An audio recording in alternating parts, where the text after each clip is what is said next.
영국의 처칠을 아실 겁니다. 처칠은 20세기의 가장 위대한 지도자로 기억되는 사람입니다. 그는 2차 세계대전을 승리로 이끌었고 전쟁 이후에 제2차 세계대전이라는 책을 써서 노벨 문학상을 수상을 했습니다. 역사학자들은 이렇게 말합니다. 만약 처칠이 없었다면 히틀러가 승리했을 것이고 세계는 암흑기에 빠졌을 것이다 말을 했습니다. 그만큼 대단하고 중요한 일을 했다라는 것을 알 수가 있죠. 그는 90세에 세상을 떠났습니다. 그의 장례식은 영국인으로서는 유일무이하게 왕실급 국장으로 치루어졌다고 합니다. 그러나 이 처칠의 뛰어난 모습은 원래부터 있었던 것이 결코 아닙니다. 처칠은 뛰어난 사람이 결코 아니었어요. 13살 때 폐렴과 심장병을 앓았고요. 학업 태도가 좋지 않아서 학적부에는 가능성이 없다 이렇게 적혀 있었다고 합니다. 선생님에게 꾸지람을 듣는 문제 학생이었다는 거예요. 처칠의 아버지도 그것을 알고 본인의 아내에게 이렇게 말했다고 합니다. 아들이 목사가 되기에는 성격이 너무 안 좋고 변호사가 되기에는 머리가 너무 나쁘니 뭘 시켜야 될까? 군인밖에 할 것이 없다 해서 사관학교를 보내기로 했습니다. 그런데 공부를 안 했던지 2번이나 떨어져요. 그러다가 가까스로 3번째 시험에 합격을 합니다.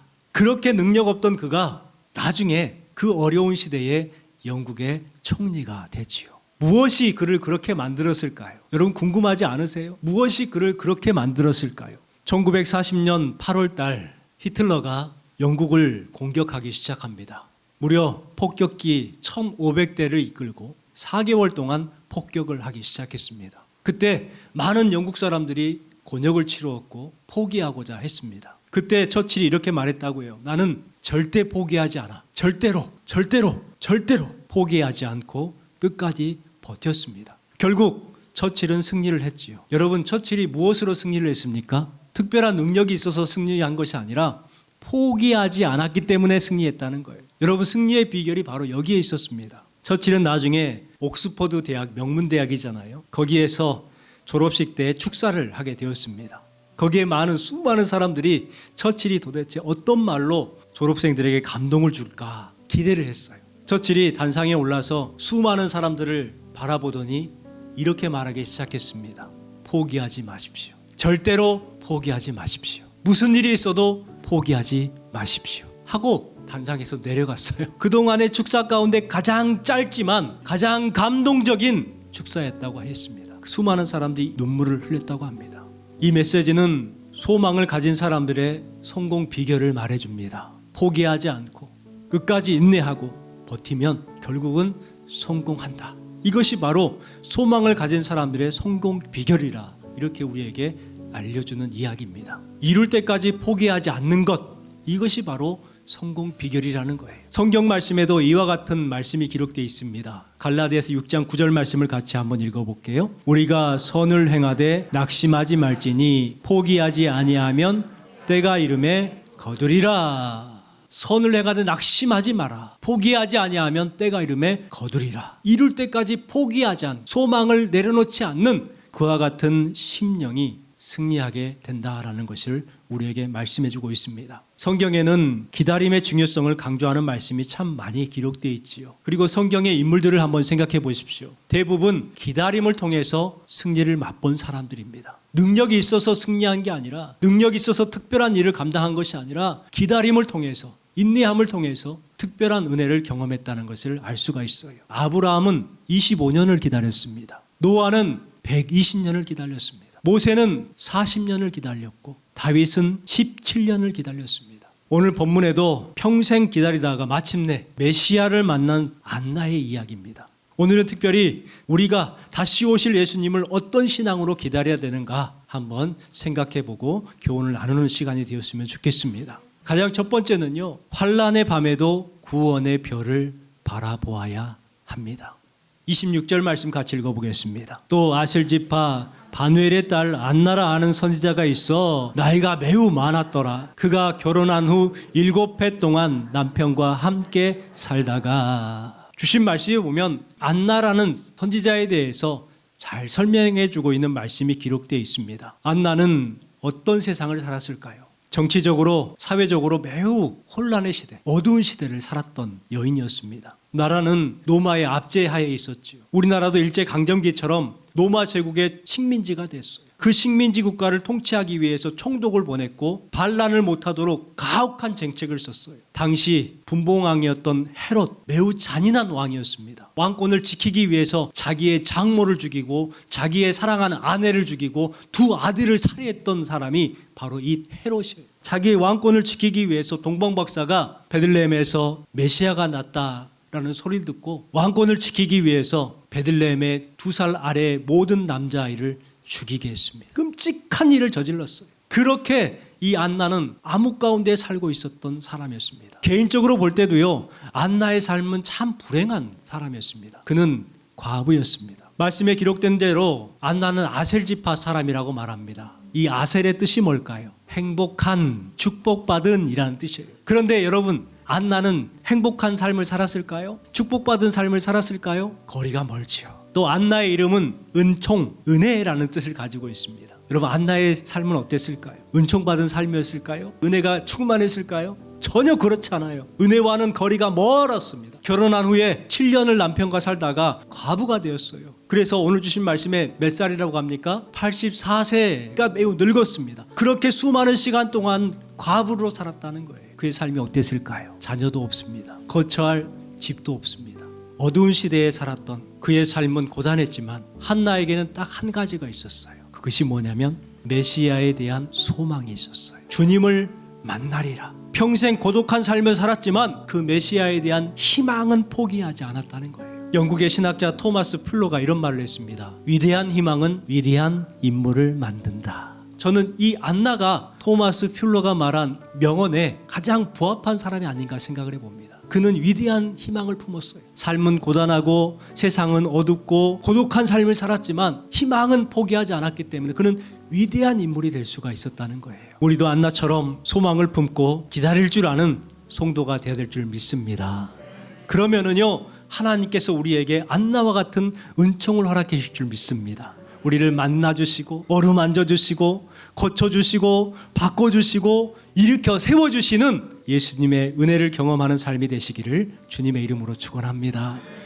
기다림에는 바른 방향이 있어야 한다는 것입니다. 안나가 그렇게 오랜 시간 동안 끊임없이 기다리다가 메시아를 만날 수 있었던 비결이 무엇인가? 안나는 84세의 나이에도 성전을 떠나지 아니했다는 거예요. 하나님만 바라보면서 금식하고 기도하고 섬겼습니다. 평생토록 경건 생활을 포기하지 않았다는 것입니다. 세상이 혼란스럽고 어두워도 고단한 삶을 살아가더라도 그는 경건 생활을 포기하지 않았다는 거예요. 시편 84편 4절 말씀에 보면 주의 집에 거하는 자가 복이 있나이다. 84편 10절 말씀에도 주의 궁정에서 한 날이 다른 곳에서 첫날보다 나은즉.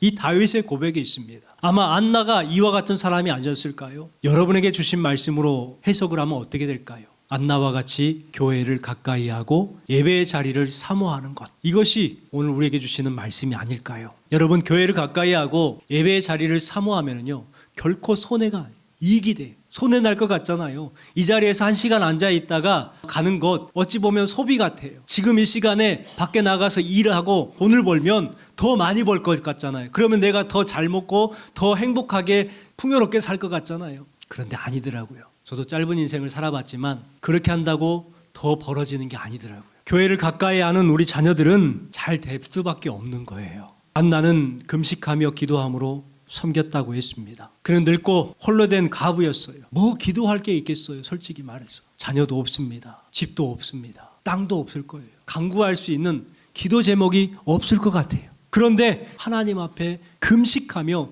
기도했다는 거예요. 도대체 어떤 기도 제목이었을까? 그는 자신을 위해서 기도한 것이 아니라 이웃을 위해서 기도했을 겁니다. 민족과 어두운 나라를 위해서, 시대적 문제 해결을 위해서 기도했을 겁니다. 메시아의 나라를 위해서 도고의 기도를 했을 겁니다. 여러분, 여기에서 우리가 알 수 있는 것은 안나는 시간의 기다림이 아니라 방향의 기다림이었다는 것을 알 수가 있습니다. 우리는 대부분 시간의 기다림을 기다림으로 생각을 합니다. 내가 이 정도 기다렸으면 이런 일이 이루어져야 되고 이 정도 기다렸으면 그 정도의 성취가 이루어야 되지 않겠냐라는 시간적 기다림을 대부분 합니다. 이 안나의 기다림은 시간의 기다림이 아니라 방향의 기다림이었다는 거예요. 여러분, 우리도 방향이 중요하다는 것을 알아야 합니다. 그냥 시간이 지나면 다 이루어지겠지, 시간이 지나면 예수님을 만나고 천국에 가겠지, 이것이 아니라 기도하고 예배하고 성전을 사모하는 삶을 살아갔던 방향의 기다림이었다는 거예요. 미국의 제임스 펀이라는 사람이 이런 말을 했습니다. 사람들은 시계는 잘 보지만 나침판은 보지 못한다. 여러분은 지금 어떤 기다림을 하고 계십니까? 내 마음대로 내 뜻대로 살면서 그렇게 기다린다고 생각을 하십니까? 여러분, 어려우면 어려울수록 교회를 가까이 하십시오. 여러분, 어려웠고 힘들수록 더 기도하십시오. 그러면요, 그 모든 것들이 해결되는 거예요. 안나는 그렇게 성전을 사모하고 기도하다가 마침 이때에 나와서 예수님을 만나게 됐죠. 여러분, 우리도 안나와 같이 하나님을 바라보고 하나님의 나침판을 잃지 않고 기도함으로 마침내 응답받는 여러분 되시기를 주님의 이름으로 축원합니다. 마지막 세 번째는요, 이 기다림에는 확신과 증거의 삶이 필요하다는 것을 알 수가 있습니다. 우리 38절 말씀 다시 한번 읽어볼게요. 마침 이때에 나와서 하나님께 감사하고 예루살렘의 속량을 바라는 모든 사람에게 그에 대하여 말하니라. 안나는 평생 기다렸어요. 마침내 예수님을 만나게 됩니다. 여러분, 안나가 예수님을 만나고 나서 어떻게 됐나요? 야, 나 이제 예수님 만났다. 이제 소망이 없다. 이제 더 이상 죽어도 여한이 없다. 이렇게 하고 그냥 주저앉아 있었을까요?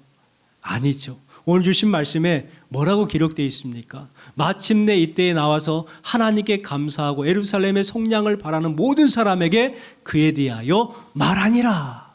이 안나가요, 그 엄청난 감격에 안주하지 않고 즉시 사역자로 변신을 합니다.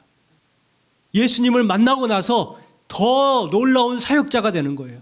그래서 예수님을 전하기 시작합니다. 먼저 하나님 앞에 감사를 하죠. 이 감사가요, 어떤 감사냐면 많은 사람들 앞에서 외치는 감사였어요. 내가 메시아를 만났다. 너무너무 감사하다는 거예요. 예루살렘의 속량을 바라는 모든 사람, 곧 예시아를 기다리는 모든 사람에게 예수님에 대하여 전했다는 거예요. 선포했다는 거예요. 우리도 확신 있는 삶을 살아가고 예수님을 전하는 삶을 살아가야 될 줄 믿습니다. 어떤 교회에 가보니까요, 특별한 게 있더라고요. 발바닥을 동판에 찍어가지고 동판에 새겨놨어요. 그것도 4명이나.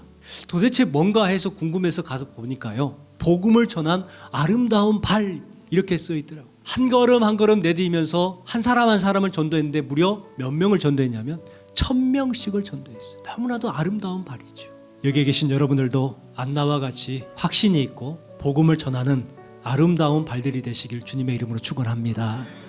안나는 환경이 아니라 소망을 가졌습니다. 그 소망을 품고 살았어요. 감정이 아니라 기도함으로 살았어요. 침묵이 아니라 증거의 삶을 살았어요. 우리도 끝까지 소망을 붙들고 인내하면서 다시 오실 예수님을 기쁨으로 맞이하는 복된 성도들이 되시기를 주님의 이름으로 축원합니다.